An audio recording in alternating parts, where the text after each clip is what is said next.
Hey everybody, today we're going to have a little look at a game called SpiritSphere on PC. It's available now on Steam's Early Access program. Full release should be about the end of January 2017. So what is SpiritSphere? It's a local multiplayer game. There's no online multiplayer, it's only made for local multiplayer. And it's being billed as a cross between air hockey and Zelda. And as far as I'm concerned, that's 100% accurate. I mean, you're gonna see the backgrounds, the stages, just the graphics in general. They are very reminiscent of Zelda or other like 16-bit fantasy games. So the premise of the game is it's basically like table tennis or air hockey. You know, you just gotta hit the ball back and forth until you score points. First person to 3 points wins the match. And in single player mode, obviously, you move on to the next match. You have a charge attack, as you can see here, and it can be hard to use. Different characters have different charge attacks, like different physics to it. When you start out the game, right now, you only have about 3 characters. But as you play single player mode, you can unlock new characters and also new stages to play on. And as you can see right now, there's some power-ups scattered around. Oh, next level. But the power-ups scattered around the map, you can pick them up, obviously, and use them to your advantage. Sometimes it's like a direct attack, let's say, like a bow and arrow. You can hit your opponent with a bow and arrow and it'll stun them for a few seconds, just so you know you have a better chance of getting the goal in. There's other defensive ones, like a shield, which just literally places a shield wherever you decide to use it that reflects the ball back to your opponent. Or, let's say, boots that make you run faster. Even without the boots, you can do a little limited dash here, just to kind of help you get into position a little faster.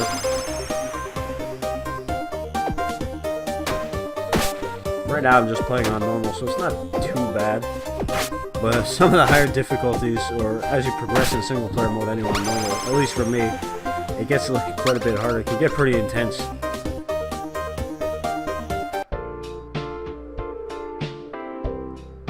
I have to say again, I love this background music. Just in the menu here.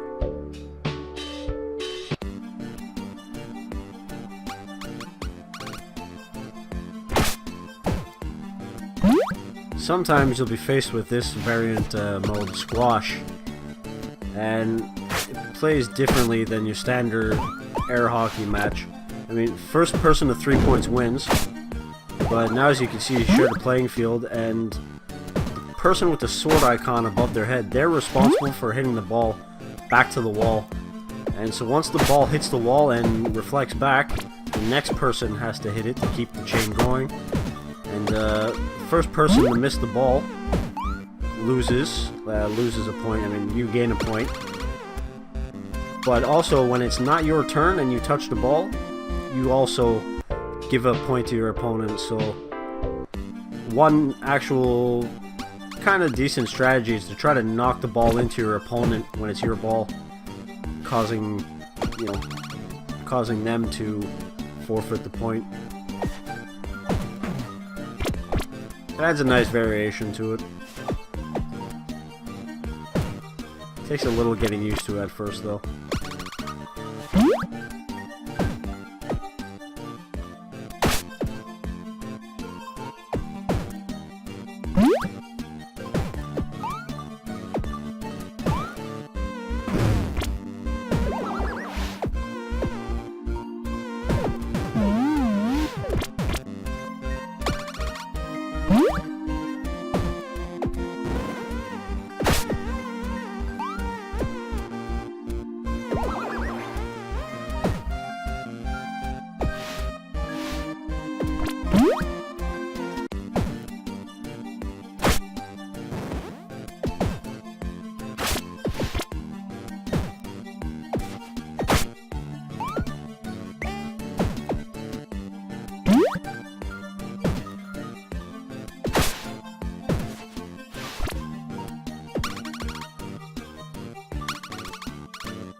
As you can see, there are a few different balls.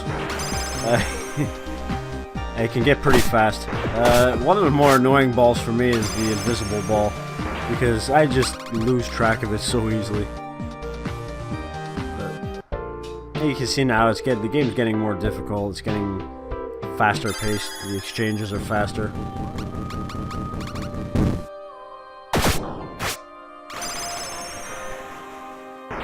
I really recommend using a controller pad for this game. I mean, it's really meant for a controller pad, something like this, something quick-paced, action-y. If you're gonna play against a friend or something, and you want to cheat a bit, let him use a keyboard.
Bonus stages are a fun little sort of see how many frisbees you can catch without dropping any. Once you drop a certain amount, well, once you miss a certain amount, it's game over. It's just a way to get bonus coins. Like, you've been seeing me pick up coins throughout the entire game. Once you finish the single player, you can use them. I'm going to show you a little later on.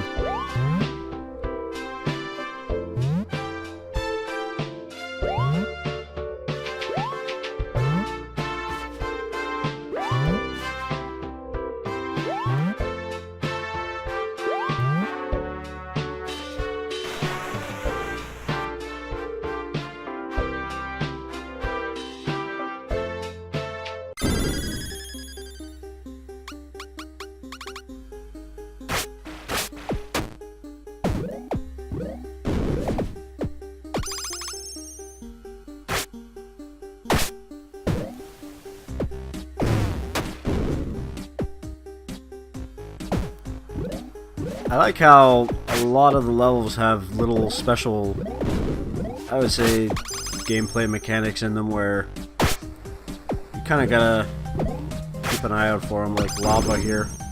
The lava changes so it can block your shots. Or like one of the earlier levels where you can step on a switch to lower these pillars, giving you like extra space to score on your opponent. It's not, it keeps you on your toes. Makes it a little more challenging.